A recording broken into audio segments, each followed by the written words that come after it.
Eh bien, salut à tous et à toutes, c'est Instant Fourmi. On se retrouve aujourd'hui pour le suivi de mes Lassus et Marginatus qui sont juste là. J'en ai 1, 2, 3, 4, 5, 6.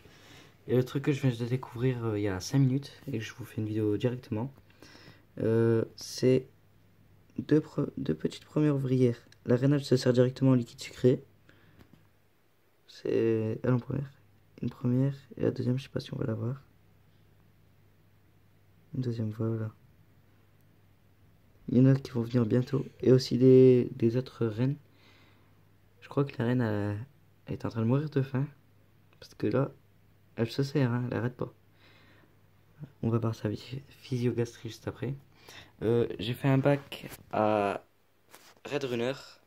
J'ai fait des trous là. Et j'en ai fait un géant ici. Je me suis pas embêté. Ça va être que je fais plein de petits trous comme ça. J'ai mis un truc parce qu'en fait, je sais pas beaucoup. C'est mon élevage personnel pour mes fourmis. Attendez, hop. Voilà. La lumière est partie.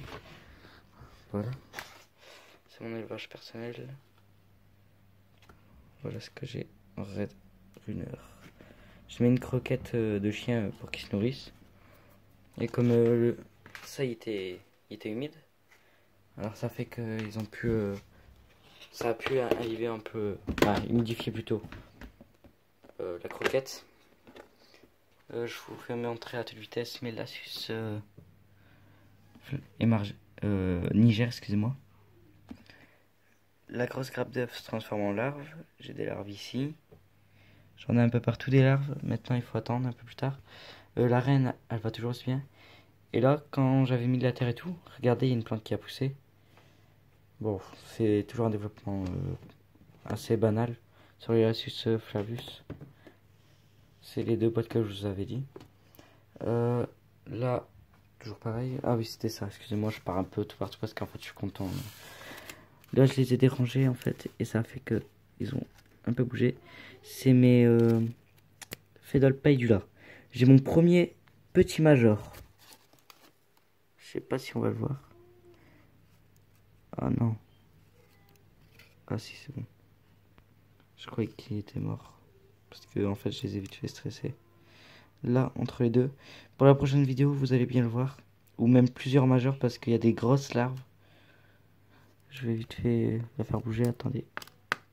Je les stresse, mais bon.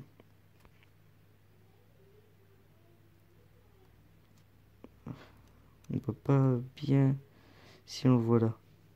On peut distinguer vite fait sa tête et tout. Juste là. Entre les deux grosses larves, l'ouvrière avec une grosse physiogastrie. Excusez-moi si je bouge un peu. C'est ma main où je tiens le tube. La reine elle pond toujours aussi temps. Je suis super content. Un bon développement. Du couvain et tout. C'est le top du top. Et j'ai un truc, j'ai testé. Mais Completus vagus. Ils sont tous morts sauf l'une. Parce que je l'ai mis dans un... Ah, excusez-moi, c'est pas grave, je vais le ramasser. Pour que vous voyez mieux. Il n'y en a qu'une et je l'ai mis dans ça. Dans un truc comme ça, avec de la terre et un coton humide. Pour l'instant, c'est celle qui a survécu. Bah, je vais voir avec vous là parce que je l'ai pas regardé depuis. Hier ou avant-hier, attendez 2 minutes. Hier ou avant-hier, je sais plus quand je l'ai regardé. Je vais voir, bon, je te laisse comme ça. Elle est toujours vivante. Elle se développe. Ah bah, elle est encore vivante. Elle se développe bien. Là, il y a ses œufs. Bah, ses larves plutôt. Je trouve qu'elle est mieux dans la terre pour se développer que dans un tube parce que dans un tube elle peut mourir facilement. Et voilà. Je vais la reposer à son endroit juste après. Je la mets là. Je vais pas faire longtemps. Ah oui, Myrmica rubra. En fait, c'était des Myrmica rubra que j'avais, les grandes. Là, j'ai des vrais Myrmica rubra. Là, et j'en ai déjà 2 dans un tube qu'ils ont déjà pondu. Que j'ai récupéré le 24 08 17. Ils ont déjà pondu là 2 œufs. Et là, c'est le 25 08 17. Un jour après, ils ont toujours pas pondu. Alors, je suis en train de douter s'ils sont fécondés. Bon, c'était tout pour cette vidéo. Je vous laisse. À la prochaine.